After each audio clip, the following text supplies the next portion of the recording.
से पर्दे उठाओ, प्रकृति के गीत गाओ। आँखों से पर्दे उठाओ, प्रकृति के गीत गाओ। हाथों से ताली बजाओ, प्रकृति के गीत गाओ।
गाओ, कर ताली बजाओ, की महिमा झूठे गाओ, यीशु यीशु नाम सुनाओ, ये हमें झूम के गाओ, आंखों से पढ़ते उठाओ, प्रभु के गीत गाओ,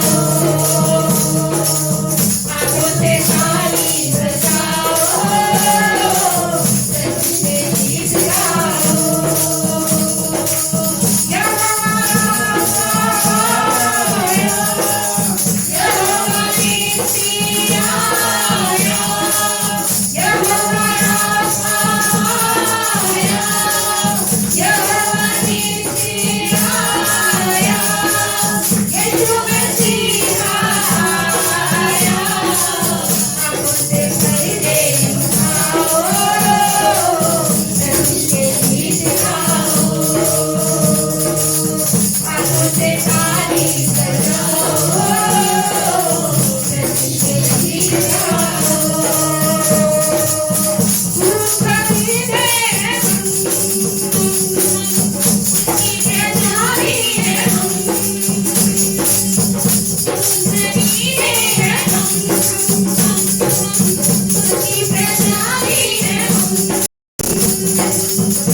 धन्यवाद परमेश्वर। के पीछे भागते हैं पहुंच जाएगा। मैं उनके वाले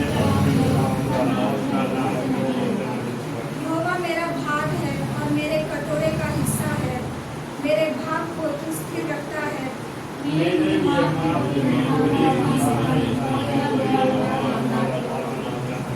मैं यहोवा को धन्य कहता हूँ, क्योंकि उसने मुझे सम्मति दी है, वरन मेरा मन भी रात में मुझे शिक्षा देता है। मैंने हवा करने रखा है, मुझे उनके ताले में रखा है, मैं कभी न डरूंगा। इस कारण मेरा हृदय आनंदित और मेरी आत्मा मगन हुई, मेरा शरीर भी चैन से रहेगा। क्योंकि तू मेरे जानने वाले लोग में न छोड़ेगा, न अपनी पवित्र वस्तु में ले जाएगा। तू मुझे जीवन का रास्ता दिखाएगा, मेरे निकट आनंद की हरियाली है। आमीन।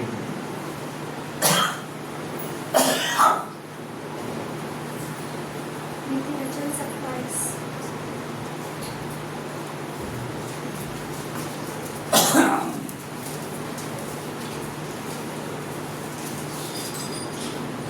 कल के विषय में दिन मत मार, क्योंकि तू नहीं जानता कि दिन भर में क्या होगा।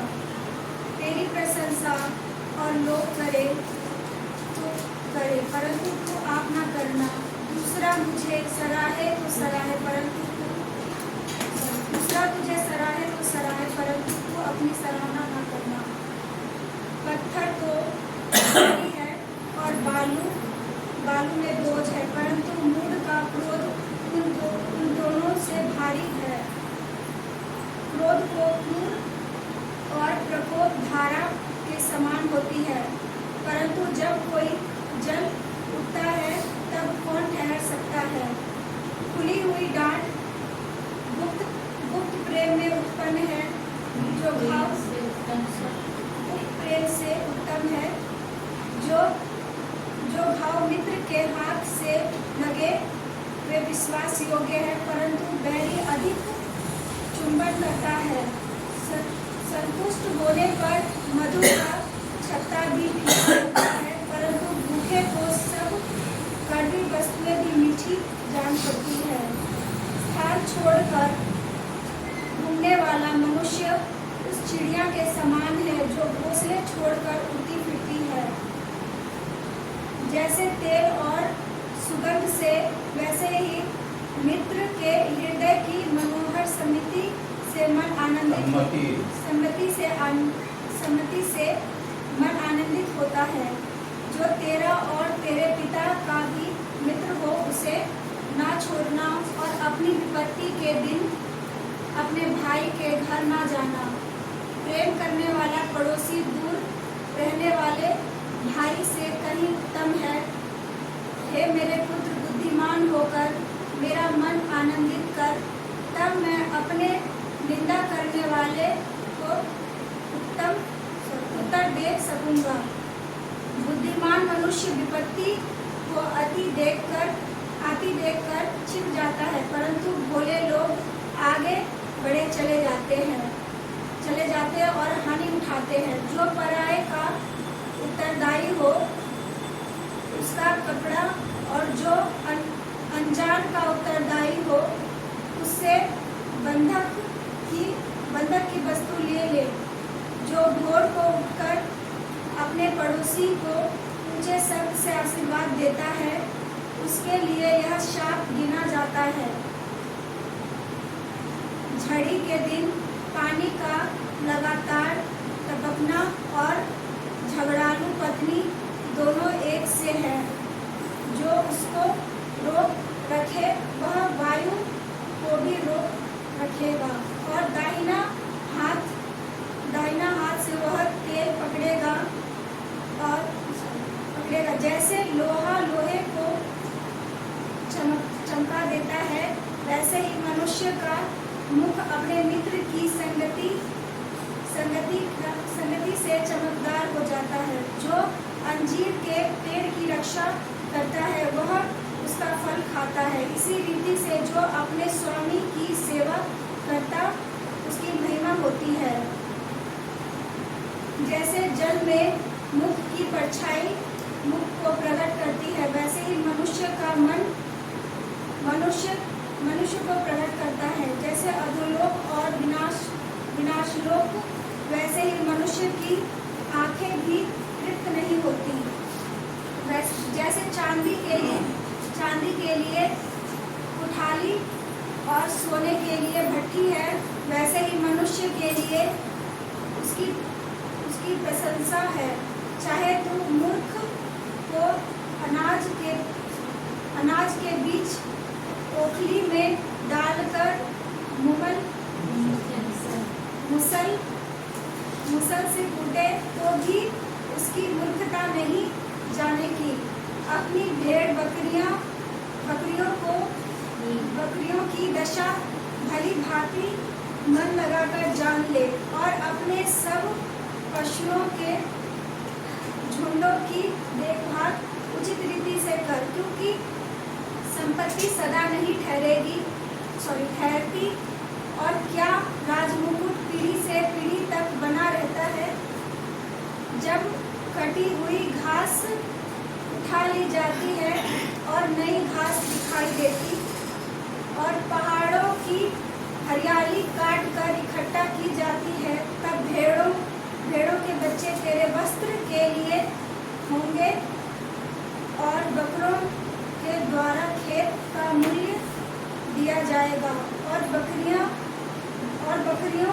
का दूध इतना होगा कि तू अपने घराने समेत पेट भर के पिया करेगा और तेरी दासियों का भी जीवन निर्वाह होता रहेगा। आमीन।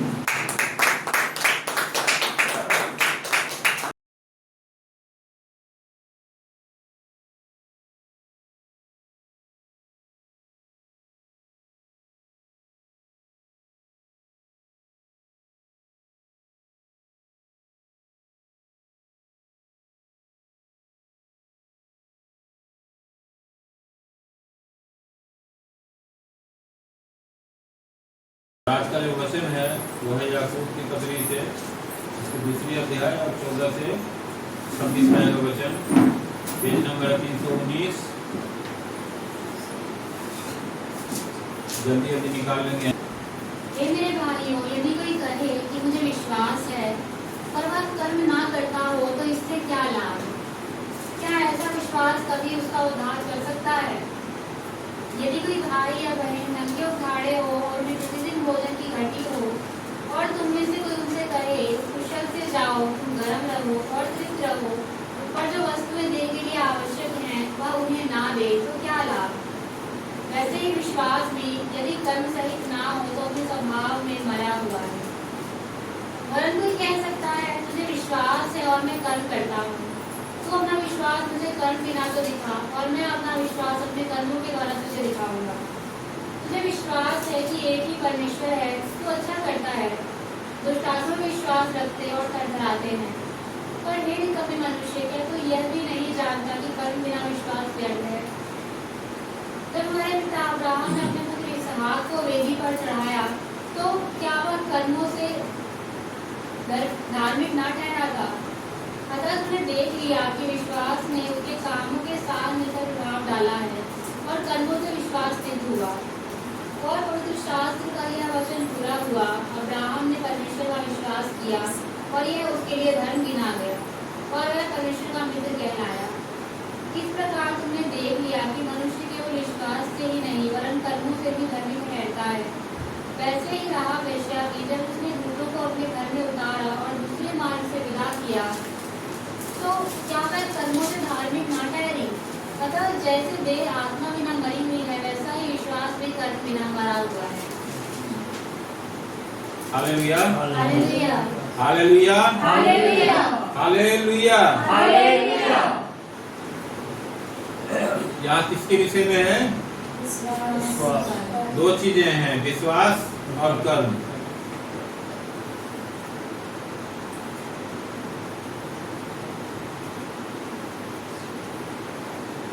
ये वचन हमें दोनों का क्या संबंध है ये बताता है। हे मेरे भाइयों, यदि कोई कहे कि मुझे विश्वास है पर वह कर्म न करता हो तो इससे क्या लाभ? क्या ऐसा विश्वास कभी उसका उद्धार कर सकता है? यदि कोई भाई या बहन नंगे उघाड़े हो और उन्हें प्रतिदिन भोजन की घटी हो और तुम में से कोई उससे कहे कुशल से जाओ, तुम गर्म रहो और तृप्त रहो, पर जो वस्तुएं देह के लिए आवश्यक है वह उन्हें न दे तो क्या लाभ। वैसे ही विश्वास भी यदि कर्म सहित न हो तो अपने स्वभाव में मरा हुआ है। यहाँ पर एक उदाहरण है कि कोई व्यक्ति है जो हमारे पास आता है, जिसके बदन पर पूरे कपड़े नहीं हैं, हालेलुया, और उसके पेट में भोजन नहीं है, और हम उसको कहें कि मैं तुम्हारे लिए प्रार्थना करूंगा, तुम जाओ सब कुछ अच्छा हो जाएगा, तुम गर्म रहो, तृप्त रहो, मजे में रहो, तो क्या ऐसा होगा?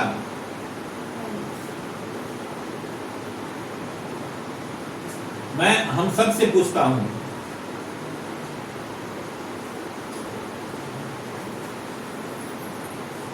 कि जब प्रभु के पीछे बड़ी भीड़ चलती थी, क्या प्रभु को पता नहीं था जो ये भीड़ जो है किस लिए हमारे पीछे चल रहा है?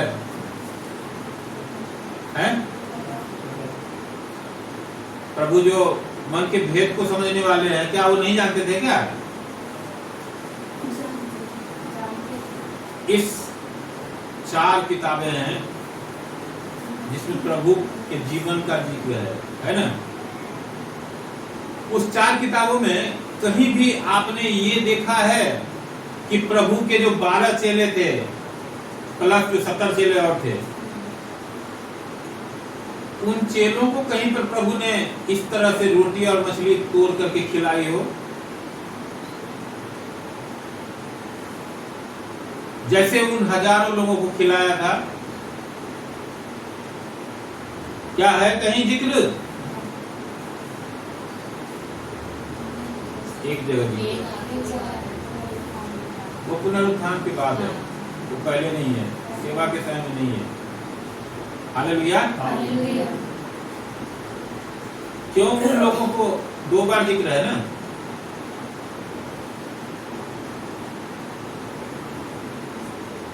दो बार एक बड़ी भीड़ को उन्होंने रोटी और मछली खिलाई, इसका जिक्र इसमें है।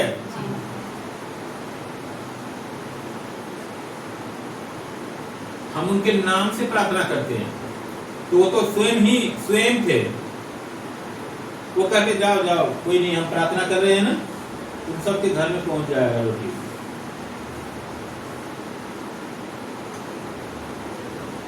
क्या उन्होंने ऐसा किया था? उन्होंने बोला जो ये 3 दिन से मेरे पीछे चल रहे हैं। जब उनको चेलों ने कहा कि हे प्रभु अब तो अंधेरा होने वाला है, इनको अपने अपने घरों में विदा कर दे, तो प्रभु ने क्या बोला कि ये 3 दिन से मेरे पीछे हैं और भूखे और प्यासे हैं, अगर मैं इनको इसी हालत में भेज दूं तो जो 3 दिन से अपने घर को छोड़ करके, यानी कि 3 दिन से मतलब 3 दिन अगर आने में लगा है तो 3 दिन का रास्ता होगा, तो 3 दिन जहां पहुंचने में लगा है, 3 दिन जो है कम से कम 3 दिन या 4 दिन जाने में भी लगेगा।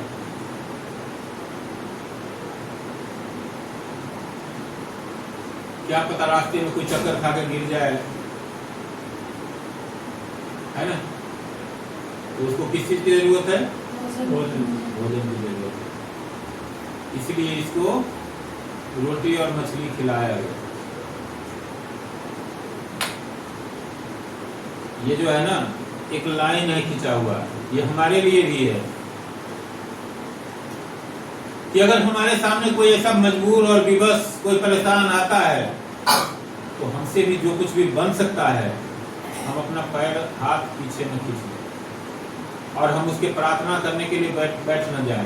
हाँ ठीक है, अच्छी बात है, प्रार्थना करना बुरी बात नहीं है, प्रार्थना करना है, लेकिन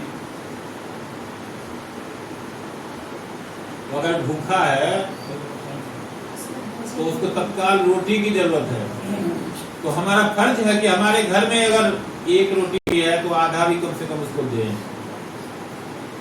अगर वो ठंड में ठिठुर रहा है, उसके बदन पे कपड़े नहीं हैं, तो हमारे पास नहीं नए हैं तो कम से कम पुराने भी हैं तो उसको दे सकते हैं। उसके बाद जो प्रार्थना करेंगे ना तो प्रभु भी सुनेंगे, क्योंकि उसके बाद हम क्षमा करें प्रभु, राइट मैन तो कोई नहीं हो सकता, लेकिन फिर भी थोड़ी देर के लिए हम राइट मैन हो के प्रभु के पास जाते हैं, क्योंकि प्रभु देखता है कि ये तो खुद ही मजबूरी में है, परेशानी में है, लेकिन फिर भी देखो इसने छुपाया नहीं अपने आप को। प्रभु का वचन जो कहता है कि जो संसार के सामने मुझे मान लेगा, जब मैं अपने स्वर्गदूतों के महिमा के सहित आऊंगा तो मैं भी उसको मान लूंगा। इसका क्या मतलब है? क्या आप समझते हो कि ये खाली अंतिम दिन के लिए है क्या? ये हमारे हर पल के लिए है, हमारे हर दिन के लिए है। हमारे घर में खाना है, कोई भूखा आता है, हम छुपा लेते हैं, प्रभु नहीं देख रहे हैं क्या? तो अंतिम दिन का, अंतिम दिन तो बहुत दूर है, वो तो आज ही देख रहे हैं हमारा, और न्याय के लिए जो है हम खड़े हो रहे हैं अपने आप। इसलिए हमें ऐसा नहीं करना। हालेलुया। अगर हम ऐसा करते हैं, जो हमसे बन पड़ता है वो हम करते हैं दूसरों के लिए, तो वो है हमारा कर्म। ठीक है? अगर थोड़ी देर के लिए अगर उसमें हमारा विश्वास नहीं भी है ना, तो कर्म के द्वारा ही विश्वास सिद्ध हो जा रहा है। लेकिन हम विश्वास विश्वास विश्वास विश्वास तो सुबह से शाम तक, रात तक करें। हाँ प्रभु पर तो हमारा इतना विश्वास है कि क्या कहूं मैं, कोई मिसाल ही नहीं है दूसरा। लेकिन जब भी काम की बात आती है तो हम क्या करते हैं? वहां पर फिसक भी साबित हो जाते हैं, हम कुछ भी नहीं कर पाते। हम खाली प्रार्थना तक ही सीमित रह जाते हैं, हम खाली वचन ही सुनाने लग जाते हैं। प्रभु ने क्या खाली प्रार्थना नहीं करी थी? क्या खाली वचन ही सुनाए थे प्रभु ने? फिर अंधों को आंखें क्यों खोली थी प्रभु ने? क्या जरूरत थी? वो वचन ही सुना के रह जाते कि अरे जो मरियम और मार्था का जो जिक्र है और लाजर का, वहां क्या करती है?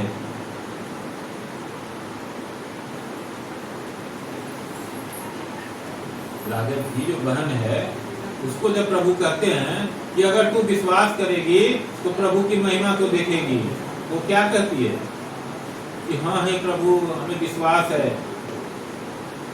कि अंत के समय में हमारा भाई जरूर जिलाया जाएगा।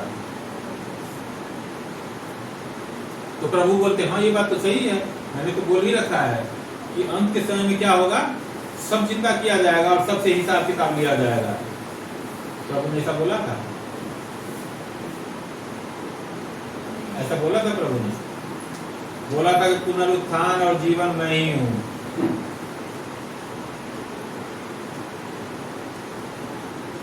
हालेलुया। और उन्होंने उसी समय लाजर को जीवित किया कि ताकि लोगों के सामने एक गवाही हो। हालेलुया। ऐसे ही हमारे लिए है। हम जरूरी नहीं है कि हम जो है करोड़पति हो, अरबपति हो, खरबपति हो, अडानी अंबानी को खरीद पाए न खरीद पाए, या हम साधारण मजदूर हैं, 200, 400, 500, 1000 कमाने वाले। जितनी भी हमारी सामर्थ्य है उतना हम जरूर कर सकते हैं, और उतना जो करते हैं ना तो प्रभु को अच्छा लगता है, वो हमारे को साबित करता है कि हम दरअसल में क्या है। हालेलुया।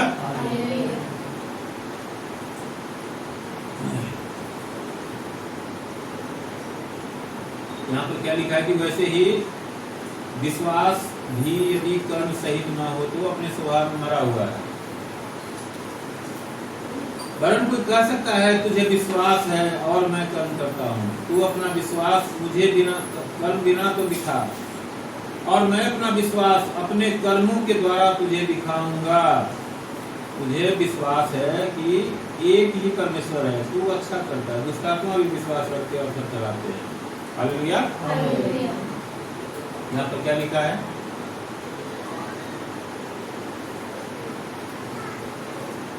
हम सब यही कर रहे हैं ना। जी।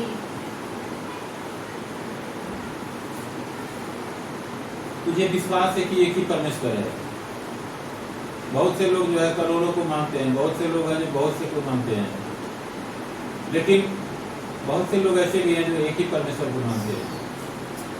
लेकिन दुष्टात्मा जो है वो भी मानता है एक ही परमेश्वर को, और वो जानता है कि एक ही परमेश्वर है। हम जानते नहीं जानते वो अलग बात है, लेकिन वो जानता है, क्योंकि उसका जो लीडर है ना, उसको पता है कि उसका जो बाप है ना वो एक ही है। इसीलिए उसके जो वो चट्टे बट्टे जो है ना उनको बहुत अच्छे से पता है। हालेलुया। लेकिन यहाँ पर क्या कर रहा है कि अगर हम विश्वास करते हैं ऐसा तो अच्छी बात है। ये विश्वास ही खाली करने से कुछ नहीं होने वाला है जीवन में। इन वचनों का अभिप्राय ये है कि हम खाली ये मान लेते हैं ना कि एक ही परमेश्वर है, वही एक सच्चा है, वही एक सब कुछ है। ठीक है, अच्छी बात है, लेकिन सिर्फ इतना ही काफी नहीं है। हमें कर्म सहित विश्वास दिखाना होगा। हालेलुया। हम प्रभु को खोजते कितना है। हालेलुया।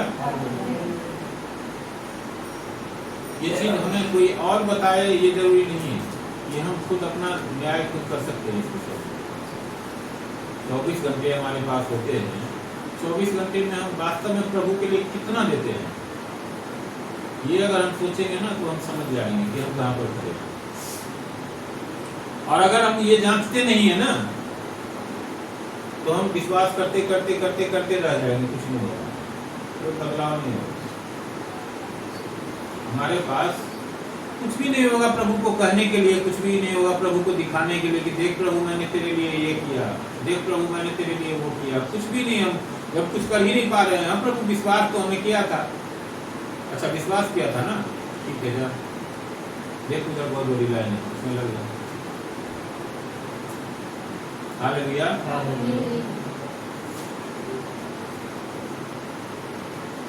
यहाँ लिखा है तुझे विश्वास है और मैं कर्म करता हूं। तू अपना विश्वास मुझे कर्म बिना तो दिखा, और मैं अपना विश्वास अपने कर्मों के द्वारा तुझे दिखाऊंगा। मैंने क्या बोला था अभी?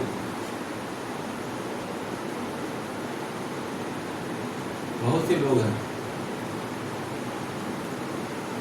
जो सच्चे परमेश्वर को जानते नहीं है, और जानते नहीं है इसलिए मानते भी नहीं है। लेकिन उनके कामों को देखो आप। कोरोना के टाइम में ऐसे ऐसे लोगों के विषय में मैंने सुना जिन्होंने अपने घर तक गिरवी रख दिए, इसलिए क्योंकि जो मजदूर किस्म के जो लोग थे, जिनको काम नहीं मिलते थे उस समय, जो कहीं जा नहीं सकते थे, आ नहीं सकते थे, वो खाना क्या कहां से खाते? उनको खाना खिलाने के लिए लोगों ने अपने घर गिरवी रख दिए, अपने बीवी के बच्चों के सोने चांदी गिरवी रख दिए। और बहुत से लोगों को मैं जानता हूं, प्रभु क्षमा करे, बहुत से ऐसे लोग हैं जो अपने आप को कहते हैं कि मैं प्रभु का हूं, और वो घर में ही होते थे लेकिन छुप जाते थे कि ताकि जो है ना कोई उनके घर में ना आ जाए, कि उनको कोरोना ना हो जाए। ये मैं अपना अनुभव बता रहा हूं, मैं किसी की कही सुनी कहानी नहीं बता रहा हूं। बहुत से ऐसे गैर विश्वासी थे जिनको विश्वास नाम की कोई चीज नहीं है, लेकिन वो उस दरमियान में भी, कोरोना के टाइम में भी बड़े प्यार से बैठाते थे, अपने बगल में बैठाते थे और चाय पिलाते थे। और बाद में देखो पता भी चला कि उनमें से कुछ को कोरोना हो भी गया था सचमुच में, लेकिन आज चलो प्रभु का धन्यवाद है, वो सब ठीक भी हो गए, और हम भी आज सही सलामत है, प्रभु ने रखा हुआ है। तो ये है विश्वास और कर्म की कहानी जो हम हर दिन देखते हैं रोजमर्रा के जीवन में। विश्वास देखा जाए तो कहने के लिए एक छोटा सा शब्द है, लेकिन विश्वास में जो है ना ये पूरा खंड ब्रह्मांड समाया हुआ है। और उसी तरह से कर्म भी, और ये दोनों जब मिलते हैं ना तभी जो है पूरा होता है। न तो कर्म के बिना विश्वास का कोई मतलब है, विश्वास के बिना कर्म हो सकता है, लेकिन कर्म के बिना विश्वास का कोई मतलब नहीं, वो मरा हुआ है। हालेलुया। अब यहाँ पर और उदाहरण भी दिखाया है। पर हे निकम्मे मनुष्य, क्या तू यह भी नहीं जानता कि कर्म बिना विश्वास व्यर्थ है? जब हमारे पिता अब्राहम ने अपने पुत्र इसहाक को वेदी पर चढ़ाया तो क्या वह कर्मों से धार्मिक न ठहरा था? अब्राहम के विषय में पूरे पवित्र शास्त्र में जो है ना हम देखते हैं कि क्या लिखा है कि अब्राहम ने परमेश्वर का विश्वास किया और यह उसके लेखे धार्मिकता गिना गया, है ना। विश्वास किया, क्या विश्वास किया? एक ही प्रभु है? नहीं, उसने विश्वास किया कि परमेश्वर सब कुछ कर सकता है। यही कारण है कि 99 साल में जब परमेश्वर ने उसको एक वंश दिया, उसी परमेश्वर ने बोला कि तू इसको ले जाके बलि करके चढ़ा। उसके पास कोई सवाल नहीं था, कोई जवाब नहीं था प्रभु के प्रति। आप देखो रास्ते में जो है इसहाक पूछता है कि हे पिता, सब कुछ तो है लेकिन बलि तो है ही नहीं। उसको क्या पता कि उसी को ले जा रहे हैं बलि चढ़ाने के लिए। वहां पर क्या कहते हैं अब्राहम? परमेश्वर उपाय करेंगे, बलि का भी परमेश्वर उपाय करेंगे। ये है विश्वास। हालेलुया। अब्राहम को ये पता था कि जिस परमेश्वर ने ये आशीष मुझे दी है ना, वो परमेश्वर छीनेगा नहीं कभी। इसीलिए अगर वो बोला है तो इसमें भी कोई मिस्ट्री होगी, इसमें भी कोई बहुत बड़ा आशीष छिपा होगा। जो परमेश्वर ये दे सकता है वो परमेश्वर बलि का भी व्यवस्था कर सकते हैं। क्या प्रभु ने किया नहीं व्यवस्था?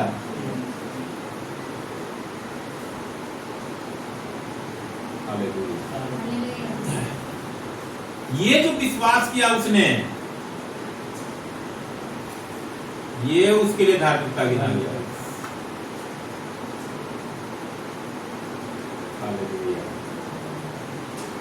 धन्यवाद। अतः तुमने देख लिया कि विश्वास ने उसके कामों के साथ मिलकर प्रभाव डाला है और कर्मों से विश्वास सिद्ध हुआ है। क्या लिखा है? उसके कामों के द्वारा विश्वास सिद्ध हुआ है। खाली विश्वास नहीं कर रहा था वो, परमेश्वर ने उसको जो कहा उसने आज्ञा पालन किया, और उस आज्ञा पालन के द्वारा उसका जो विश्वास था, विश्वास हमेशा छुपा हुआ होता है, लेकिन वो जाहिर कैसे होता है? कामों के द्वारा।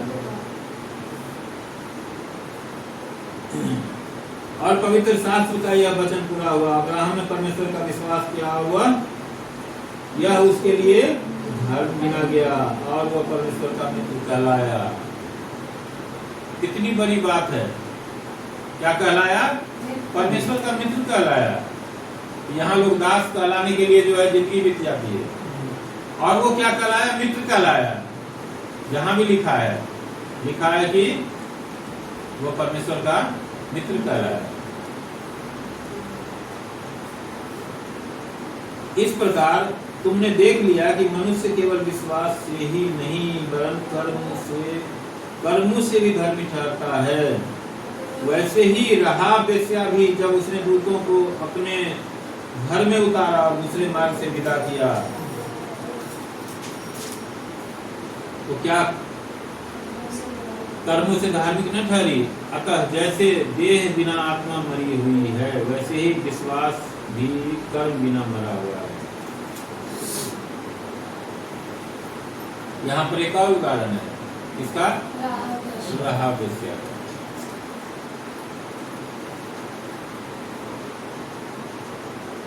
उसको भी क्या किया था, आपको याद है?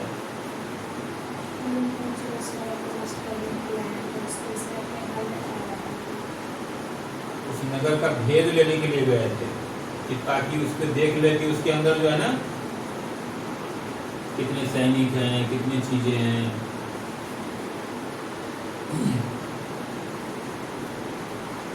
और जब भेद लेने गए थे तो वो जो वेश्या थी उसने अपने घर में ठहराया था उसको और उसको छुपाया दोनों को। और जब सारे फौज उसको ढूंढने के लिए लग गए तब उसको टोकरी में भर के रात में जो है ना उतार दिया शहरपनाह के बाहर। इसका परिणाम क्या हुआ? पूरा नगर नष्ट कर दिया गया था। लेकिन उससे उन लोगों ने वादा किया था इजरायलियों ने कि तू अपने खिड़की पे क्या करना, एक कपड़ा बांध देना और वो कपड़ा देख करके हमारे साथी तेरे घर को नष्ट नहीं करेंगे। क्या हुआ? केवल उसी का प्राण नहीं बचा, उसके पूरे कुल खानदान बचाए गए। हालेलुया। तो वहां पर भी क्या है, उसने ये तो नहीं कहा कि नहीं इजरायली जो है ना बड़े अच्छे हैं, आप लोग तो परमेश्वर की पवित्र प्रजा हो। उसने बड़ी बड़ी डींगे नहीं मारी, उसने जो है काम दिखाया, उस काम के द्वारा वो धर्मी ठहरी। और कितनी गिरी हुई थी समाज में, कितने गिरे हुए लोग देखते हैं वेश्याओं को, प्रभु नहीं देखते। हालेलुया। और इस कारण जो है वहां पर भी दिखाया है उस उदाहरण के द्वारा भी कि कर्म के द्वारा विश्वास प्रभाव लाता है। हालेलुया। अतः जैसे देह आत्मा बिना मरी हुई है वैसा ही विश्वास भी कर्म बिना मरा हुआ है। हम खाली विश्वास का झुंझुनाते रहेंगे, उससे कभी भी हमारे जीवन में कुछ नहीं होने वाला है। कर्म के द्वारा विश्वास प्रभाव लाता है, इसलिए कर्म ही प्रधान है। और कर्म के साथ जो विश्वास होता है ना, तब वो विश्वास प्रभाव लाता है। जैसे अब्राहम के जीवन में प्रभाव लाया, जैसे यहाँ रहा वेश्या के जीवन में देखते हैं प्रभाव लाया। हालेलुया। और इस पवित्र शास्त्र में न जाने कितने उदाहरण हैं इस बात के कि किस तरह से कर्म के द्वारा लोगों का जीवन बदला है। और आज भी हम देखते हैं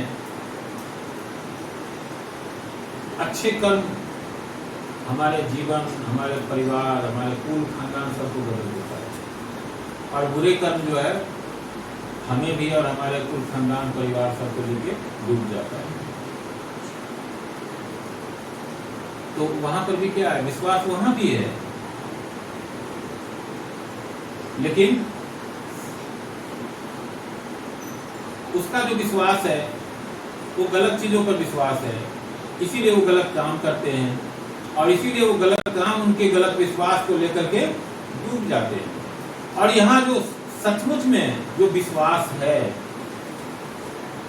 वो सही कर्म के द्वारा प्रभाव लाता है और हमारे जीवन में अच्छे बदलाव को लाता है, और जिसके द्वारा हमारा अपना जीवन भी बदलता है और हमारा परिवार, हमारे से जुड़े हुए लोग, हमारा कुल खानदान सब बदलता है।